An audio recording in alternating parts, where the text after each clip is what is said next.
तो आज सुनते हैं पितृपक्ष 2024 के दौरान भूलकर भी न करे 7 काम। श्राद्ध पूजा होगी खंडित और पूर्वज भी हो जाएंगे नाराज। सनातन धर्म के लोगों के लिए पितृपक्ष का विशेष महत्व है। इस दौरान पूर्वजों व पितरों की आत्मा की शांति और तृप्ति के लिए श्राद्ध किए जाते हैं। पितृपक्ष में तर्पण करने से पितृ प्रसन्न होते हैं। वैदिक पंचांग के अनुसार पितृपक्ष का आरंभ भाद्रपद पूर्णिमा तिथि से होता है, जिसका समापन आश्विन अमावस्या पर होता है। हालांकि पितृपक्ष के दौरान कुछ कामों को करने की मनाही होता है, नहीं तो उसका नकारात्मक प्रभाव व्यक्ति के साथ साथ उसके पूरे परिवारों को झेलना पड़ता है।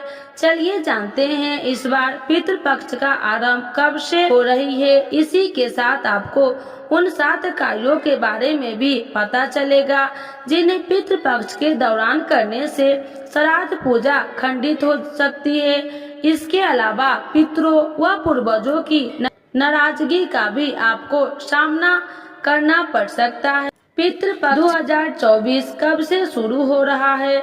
इस बार पितृपक्ष की शुरुआत भाद्रपद पूर्णिमा के दिन 17 सितंबर 2024 से शुरू हो रही है, जिसका समापन 2 अक्टूबर 2024 को सर्वपितृ अमावस्या के दिन होगा। इस दौरान श्राद्ध तर्पण और पिंड दान करना शुभ होता है। धार्मिक मान्यताओं के अनुसार पितृपक्ष के दौरान धरती पर हमारे पूर्वज आते हैं, इसीलिए इस दौरान की गई पूजा पाठ का साधक को विशेष फल मिलता है। कौन कौन से कार्य पितृपक्ष के दौरान नहीं करना चाहिए, आइए जानते हैं। धार्मिक मान्यताओं के अनुसार पितृपक्ष के दौरान कोई भी शुभ कार्य नहीं करना चाहिए। इस दौरान सगाई, शादी, मंडन और गृह प्रवेश आदि कार्यों को करने से बचना चाहिए। पितृपक्ष के दौरान कोई भी नई चीज नहीं खरीदनी चाहिए। जो लोग पितृपक्ष के दौरान प्याज, लहसुन और तामसिक भोजन का सेवन करते हैं, उन्हें उनकी पूजा का पूर्ण फल नहीं मिलता है। इसके अलावा ज्यादा मिर्च वाला खाना, बैगन, सफेद तिल, लौकी, मूली, काला नमक, जीरा, सत्तू, मसूर की दाल, चने और सरसों के साग का सेवन भी नहीं करना चाहिए। इससे आपकी शारीरिक और मानसिक स्थिति पर बुरा प्रभाव पड़ सकता है। श्राद्ध के खाने को लोहे के बर्तन में नहीं बनाना चाहिए। खाना बनाने के लिए आप तांबे, पीतल या अन्य किसी धातु के बर्तन का इस्तेमाल कर सकते हैं।